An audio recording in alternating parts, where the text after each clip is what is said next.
আসসালামু আলাইকুম, welcome back আইন্স মম লাইফস্টাইল চ্যানেল। কেমন আছেন সবাই? আমরা আলহামদুলিল্লাহ খুব ভালো আছি।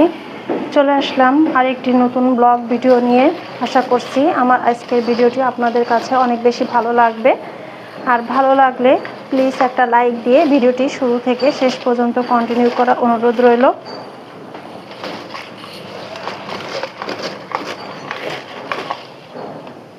এই যে বিছানাটা আমি ক্লিন করে নিচ্ছি। আয়ন বাবা সবসময় এসে নোংরা করে রাখে,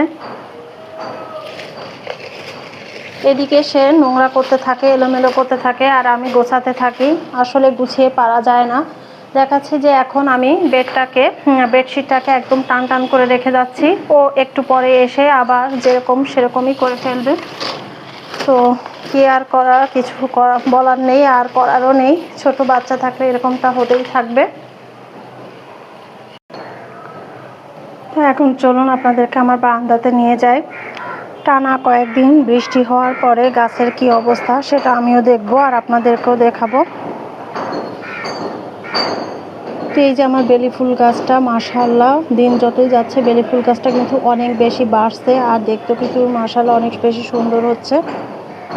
মোটামুটি বৃষ্টির পরেও কিন্তু গাছগুলো ভালোই আছে, খারাপ নেই। তো আজকে আমি এই যে গাছগুলোতে পানি দিয়ে দেবো। আর এই গাছটা এই গাছটার নাম কি আমি আসলে জানি না। তো এই গাছটা মাশাআল্লাহ এত বেশি বাড়তেছে, মানে এই গাছটা কিন্তু অল্প কয়েকদিন হয়েছে, কয়েকটা ডাল লাগানো হয়েছে, তাতে করেই মানে পুরা টব ভরে গেছে। আরও চারিদিকে কিন্তু গাছের ডালগুলা বেয়ে বেয়ে পড়ে যাচ্ছে। আর এই গাছটাকে তো দেখতে পাচ্ছেন, গত ভিডিওতে আমি দেখিয়েছিলাম। গাছের ডালগুলো সব আমি ছেটে দিয়েছি। আর এই যে নতুন করে কিন্তু আবার এই যে কচি পাতা এসেছে, এই যে নতুন করে কচি পাতা আসতেছে। আর এরকম পাতা আসলে পরবর্তীতে আবার কিন্তু ফুল আসবে।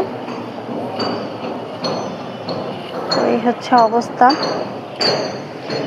আর এই যে নাইট কুইন গাছের অবস্থা, নাইট কুইন গাছে এই যে নতুন করে কিন্তু পাতা হয়েছে, এই যে একটা, আর এই যে আরেকটা পাতা হয়েছে।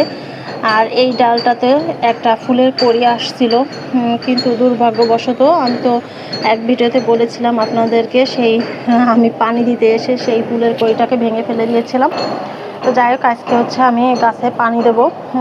বৃষ্টি যতই হোক গাছের গোড়াতে আসলে পানি নেই। এই যে দেখতে পাচ্ছেন গাছের গোড়ার পানি কিন্তু একদমই শুকিয়ে গেছে। তো আমি পানি দিয়ে নেব আজকে। আরেকটা জিনিস দেখাই আপনাদেরকে, যে আমার বেলকনির অবস্থা। মানে ঢাকা শহরে আসলে এরকমটাই হয়। টানা কয়েকদিন এই বৃষ্টি হওয়ার জন্য এত পরিমাণে জামা কাপড় আসলে জমা হয়ে গেছে। তো আমি গতকাল রাতেও জামা কাপড় পরিষ্কার করেছি, আর করে রাতে এই যে আমি বেলকনিতে মেলে রেখেছি, আর এখনও কিন্তু শুকায় নাই। তবে আজকে মনে হচ্ছে একটু রোদ আসবে। বাইরে ওয়েদার দেখে একটু বোঝা যাচ্ছে যে আজকে মনে হচ্ছে একটু রোদ আসবে।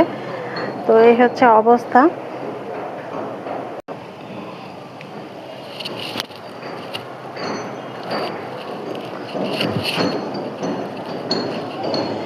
আমাদের এখানে প্রচুর পরিমাণে নয়েজ হচ্ছে। আমাদের এই যে পাশে কনস্ট্রাকশনের কাজ চলতেছে, যার কারণে অনেক বেশি শব্দ হচ্ছে।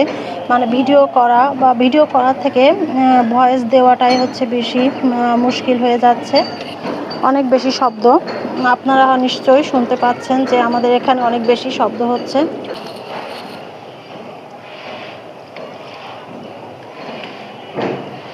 বোতলে করে পানি নিয়ে আসছি, যাতে করে একবারে অনেকগুলো গাছেই পানি দেওয়া যায়।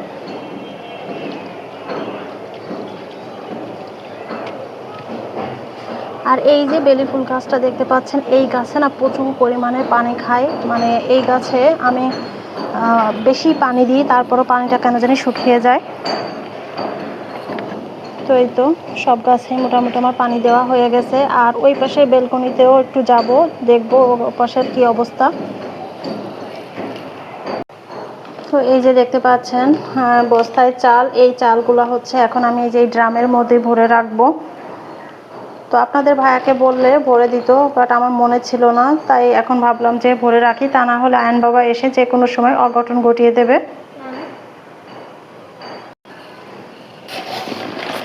মাম্মাম দুষ্টামি করে না, বুঝছো?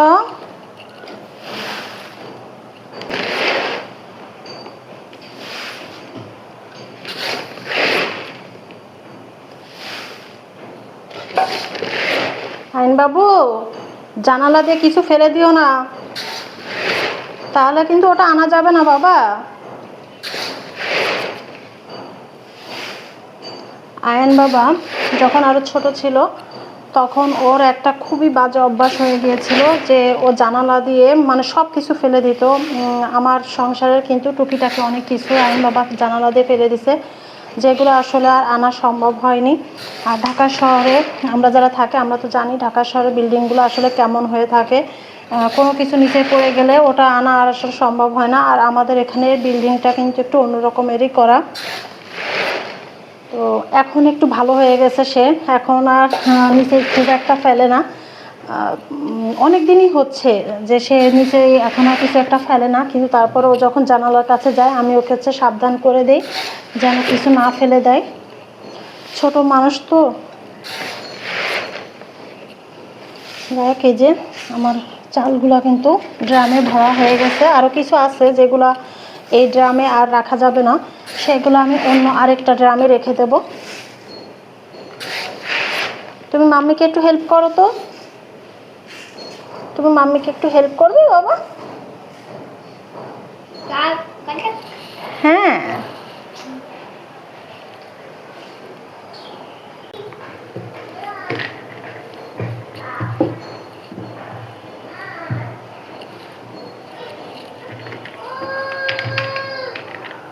কি হয়েছে বাবা?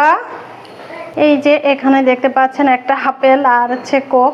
আমি আয়ন বাবাকে খাওয়ানোর জন্য এই আপেলটা হচ্ছে ফ্রিজ থেকে আনতে গেছি। তো আয়ন বাবা এত পরিমাণে কোক খেতে পারে, মানে কি বলবো আপনাদেরকে, না দেখালে আপনারা আসলে বুঝতে পারবেন না।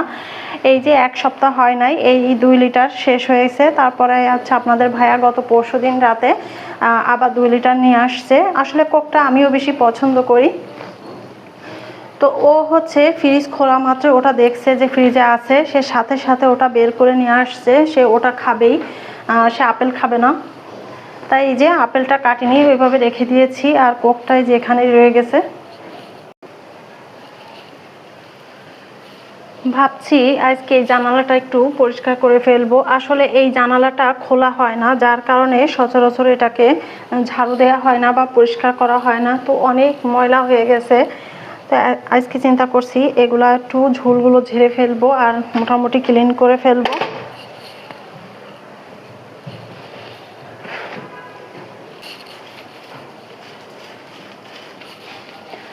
এই যে জানালার কোনা দিয়ে প্রচুর পরিমাণে ঝুল হয়েছে।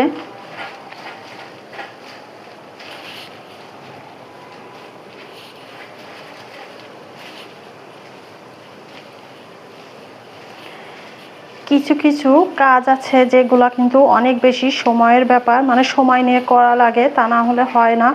যেমন এই কাজগুলা কিন্তু অনেক সময়ের ব্যাপার, সময় নিয়ে করতে হয়। একটা ফ্ল্যাটে কিন্তু অনেকগুলো জানালা থাকে যেগুলো আসলে একদিনে আসলে ক্লিন করা সম্ভব না। তো আস্তে আস্তে করে এক দিন দেখা যাচ্ছে একটা দুইটা করে জানালা ক্লিন করতে হবে। আর এই জানালার গ্রিল পরিষ্কার করাটা কিন্তু সহজ বিষয় না, এগুলা পরিষ্কার করা কিন্তু কঠিনই বিষয়। আমার তো যখনই আমি এই কাজগুলা করি তখনই আমার দেখা যাচ্ছে হাত কেটে যায়, মানে কোনো একটা সমস্যা হয়, হাতে ব্যথা পাই।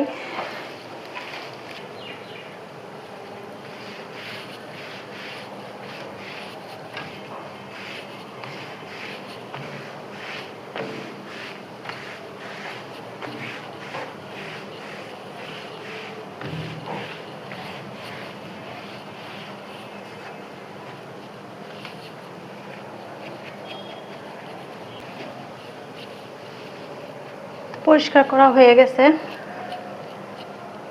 মোটামুটি, পর্দাটা আবার ঠিকঠাক করে দিচ্ছি।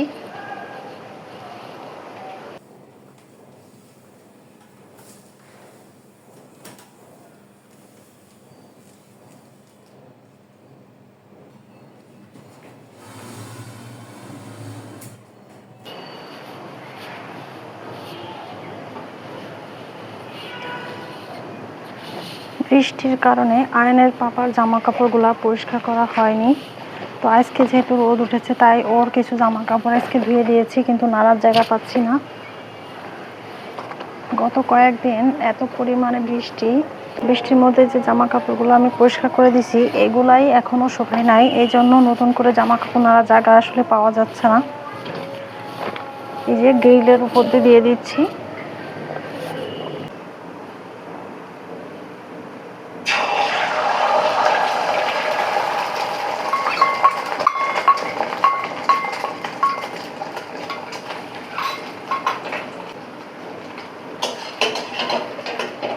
হয়ে গেছে বাবা।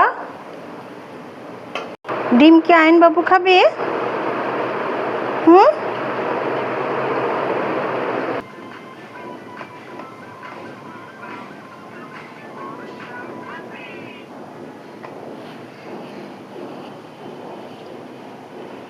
মাম্মাম আগে খেয়ে নাও, তারপর দেখো। নাও। জি মাম্মাম, খেয়ে নাও।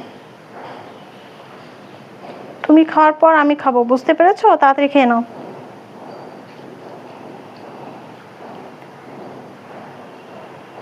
তো যাই হোক, এখন মা ছেলে ভাত খেয়ে নেব। আর আমার পরবর্তী ভিডিও দেখার আমন্ত্রণ জানিয়ে আজকে এই ভিডিওটি আমি এখানেই শেষ করছি। সবাই ভালো থাকবেন, সুস্থ থাকবেন। আল্লাহ হাফেজ।